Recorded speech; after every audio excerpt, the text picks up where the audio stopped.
So update on the Supra.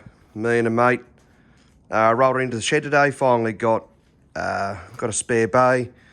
Kicked one of the Commodores out. One's left. Also picked up some headlights and covers and surrounds. Looks like a car again. Put this spat on in the passenger seat from the same bloke. Also picked up some pretty cool old school Owens coilovers with some teen springs and some Cusco tops on them. Old Speedway seat sitting in it for the moment. That'll be mounted shortly. It's very nice to have it out of the rain and out of weather. But the engine we're going with is a BMW M52 B28 with a GT 3582 strapped to the side, followed by a ZF 5-speed gearbox, all on an ECU Masters ECU. This made 270 kilowatts at the wheels in an E36.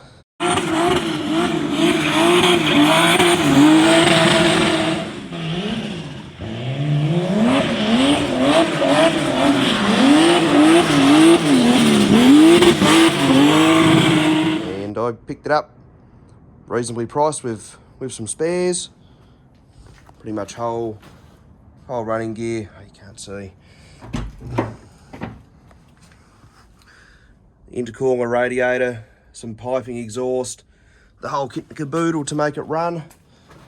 Picked it up very reasonably priced. Bit of an odd choice for a Supra, but if the price is right and the power's good, then we'll go with that. There was a little bit of drama with the engine. It's the second M52 B28 I bought. First one I paid too much for, and it was dead on arrival. It had a burnt valve. I'll put the clip in of me discovering that. Wasn't very impressed, but you win some, you lose some. That's what you get for wearing rose-coloured glasses when you look at stuff to buy on Facebook Marketplace. Meh. Fuck. Meh.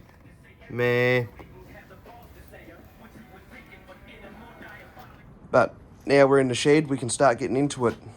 Gonna start doing some tidying up. Probably strip the engine bay. Get some paint on the engine bay before we put the engine in. If I can be bothered, fair chance I'll just put it in how it is because I'm lazy. We need to get this ridiculous scratchy old tint off so we can actually see it. It was a nightmare to tow it around and move it. And we'll get a seat mounted, do a bit of panel beating. Still unsure whether or not I want to commit to paint it the one colour or if I should just go with a wrap for the time being. We'll see. We'll see how life turns out and if the event schedule is where we want it. But it's all systems go. Thank fuck I didn't do what I normally do and just run this. Oh, there's a rocker cover bolt. Oh, nut. Oh, what's that? Missing head bolt. What's that random bit of broken plastic? Oh, that's very curious. Fucking... There's another fucking half sheet off nut that I found in there as well, so...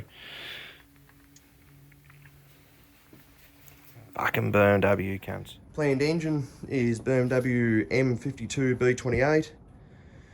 Got a little bit stiffed on this, drove 2 and a bit hours to get it. Was told it was a good engine. Didn't look hard enough. Had a little bit of a rose-coloured glasses, didn't look too hard. Said it had a misfire and that he'd found a dodgy coil pack. I wish that was the truth. Unfortunately, that was one of the exhaust valves on number 4. Bit of a disappointment, and it also missing a couple of head bolts that he'd nicked and forgotten to mention. And that's an exhaust valve number 1 that has, not sure if we'll focus on it, but it has a crack. So that one wouldn't have been too far away from going either, so it's better to find out and do it than to run it and wonder why it is dog shit. But bonus being, the bores are all Mickey Mouse, no excessive wear, which is good because these are Nicosil lined alloy, so there's no iron sleeve, so you can't just hone them and call it good. You've got to get them sleeved. Picked up some manifolds from the wreckers yesterday. The good thing is it is a complete engine, good bottom end, good wire and harness, and it came with a tuned ECU to delete the securities and raise the rev limit to 7,000.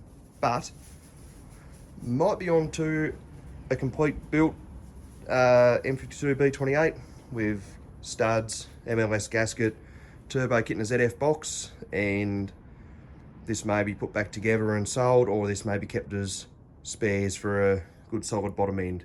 Time will tell, but you win some, you lose some.